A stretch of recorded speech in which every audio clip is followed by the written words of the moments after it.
زیبای پاییزی در روستای فشتوم. هوا مه، ساعت نزدیکای 10:30 10 مه الان خیلی کم شده. اینم پل ساخت بچه های شهدای فشتوم. عادی هم در حال آبیاری می باشد. باسا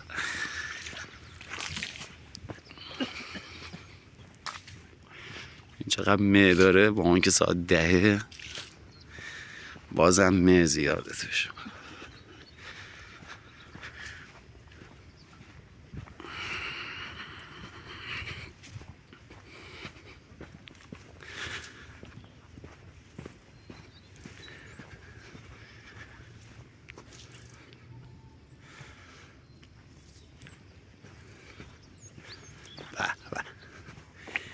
یه ویو خوشگل شانشون باید اینجا داشته باشی. سوئتی 10 شب دیشب اگه تو شانه او اونجا رو